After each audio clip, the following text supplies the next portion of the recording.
Okay. I think because look at what Luka did without Kristaps Porzingis. You know, to have this team at, you know, the record that they're at in the West. Look at the numbers right now. Luka, the assist is what does it for me. He averages 8.3 assists. That's the defining number, I think, right now that puts him in the front and what he's done without him. But I think something else to say, too. We haven't gotten to see this Mavs team at full strength. Yep. And I think a lot of people have been saying they need one more piece. And I'm not sure about that yet because I think Kristaps matches up well as anybody with AD, right? And then you have to account for Luka when you look at LeBron. But Tim Hardaway Jr. has been putting up numbers, and everybody keeps talking about third scorer. This dude's averaging 18 a game. He's had 2 30-plus games. People better start taking recognition of that. And then they got Josh Richardson. I think Luka and them, if they could stay healthy. I mean, it's part of why tonight's Bucks matchup is so interesting, right? Interesting, because you got a very good team that they're going to have to square off against. I would just throw in there Joel Embiid into the mix right now. Had off to a great start. I was throwing Kevin Durant into the mix because I didn't feel like playing with Kyrie disqualified him in any way from being voted on. I do wonder if voters would reward Kevin Durant, even if he ends up having a great season, because now Harden is there also. We saw with the Golden State group, voters just didn't want to reward one of those guys because they felt they were getting enough help from the other guys. I'm not saying that that's the right way to go. Maybe Kevin will distinguish himself as the real MVP, besides Wanda, by the end of this season. But I would throw Embiid in there, and let's see what happens with And you made the good point about our Heat team. LeBron won MVP with D-Wade that's right. and Chris Bosh on the roster. So it's very possible. It can happen. Yeah. Let's talk about the late game. The Pelicans facing the Lakers. Zion Williamson, he struggled with injuries, of course, minutes restrictions last season, but the Pelicans have lifted those minutes restrictions. Where do you think Zion is right now in terms of his development? Is he on schedule? Are you asking Paul? I'm asking Mr. Pierce. Yeah. What you got? I mean, you're in your second year. You average 21 a night. Your team is going to be in contention for playoffs, and there's no denying his impact and excitement, the excitement he brings to the city of New Orleans. He's right on the right path going toward where he needs to be, and I think he will be an all-star this year. Yeah, and if I'm going to be the coach and nitpick him a little bit, Zion Williamson, come on, man, you got to average double-digit rebounds. Okay. He has to. He's a beast on the glass. He's only 6'3", though. He's only 6'3". Oh, man, shoulders are 6'3". Other short people, although me being short is a foot shorter than Zion. I mean, you got to think Stan's on him, though, about Absolutely. Right? You already know. Stan is coaching the heck out of this guy. He's going to make him a complete basketball player.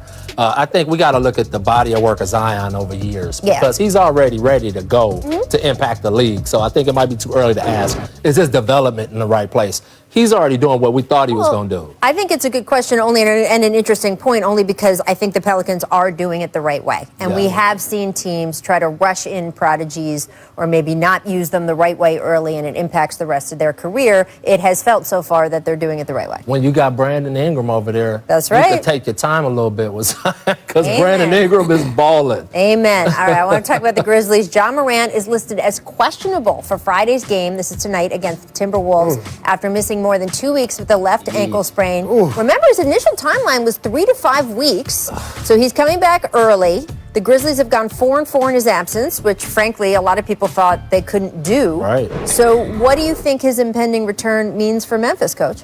Oh, it's huge, especially the fact that they've held the fort without him. 4-4 in the West, you know, young team, really holding it down, keeping themselves relevant.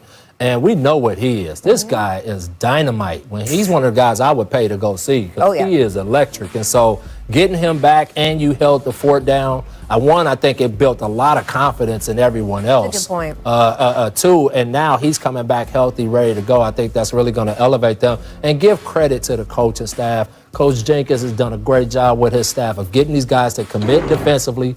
They turn you over. They're second in the league in assists, I think, somewhere up in the top 5. They move the ball. And so they're building the right habits to be a team to worry about for the future. Yeah, we all know it doesn't matter how well coached you are. You can't win without your stars. You got to have horses. I mean, yeah, they went 4-4, but we all know you need Ja Morant. You guys want a shot at the playoffs, but I was really impressed with how they held down the fort, going 4-4. And like you said, he's actually my favorite player in the league to watch today. I mean, just the energy, the excitement he brings. He's superstar in the making. If he can stay healthy, hopefully he can guide this team to an 8 seed that they had in their hands before the bubble. Yep. And like so many of the young stars in our league, just such a good, thoughtful kid off the court, too. So really Awesome lucky kid. for Memphis to have him. Coming up, you heard the bell. You heard the bell? I hear the bell. There you go. I'm prescient. Look at that. Means we're playing another edition of the Stat Market. Okay. Nikola Jokic currently averaging a triple-double. As Paul noted, we're going to ask if you buy or sell, he can... How would you describe your conditioning level now at this point in the season? Great.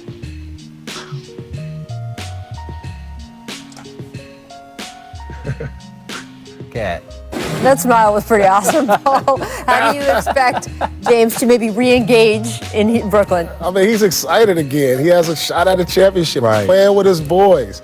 And plus, how many guys do we know are out of shape that could come back on the court, no practice, and drop 44 and 17? Which he did. Seems to be in good shape to Which me. he has already done. Not the NBA game. No. And look, they got enough talent that they can ease him into it. Exactly. I think he's just fine. That's all I'm saying. He is.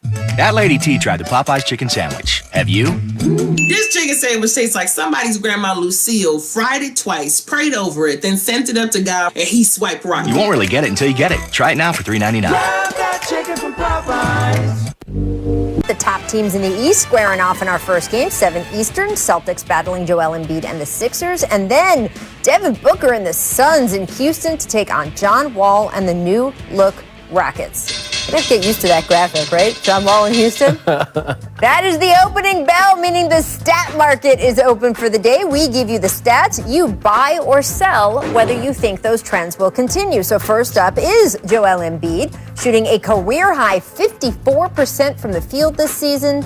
It's kind of surprising he's never shot 50% from the field in his career. Yeah. Yeah, that's shocking. Right? I would have never guessed that. So, Paul, do you buy or sell Embiid finishing above 50% this season? I'm buying it. He looks like he's in the best shape of his life. He hired a nutritionist. He is out here balling and should be in the MVP conversation. Yes, Joel Embiid surprisingly should be over 50% for a career, but I truly believe he will this year. Surprisingly, Joel, when I see you, and now that I know that, I'm going to be on you, brother. You cannot be that dominant of a scorer shooting in the 40 percentile. I'm sorry. I'm not having it. So he better stay above 50 this year. Doc, call me if you need me, because I'll come out there and get after him. This dude is a monster. And he's got the skill level, obviously. Yeah, there's no reason he shouldn't get that for the rest of his career, be over the top of 50% with that kind of skill set and that ability. Now, I know he shoots threes and mixes up his game and stuff like that. But still, even with that being said, he should be a higher percentage player from that. That was surprising. Well, he is very now. surprising. He is now, and he does have the best quote of all time about shooting. He said that when he was growing up very far from the NBA and wanted to learn how to shoot better and shoot from more distance, he said that he went to YouTube and put in white guys shooting threes. And that he just learned from there, even though he wasn't getting the game on a day-to-day basis. So. There you go. Next up, Nikola Jokic.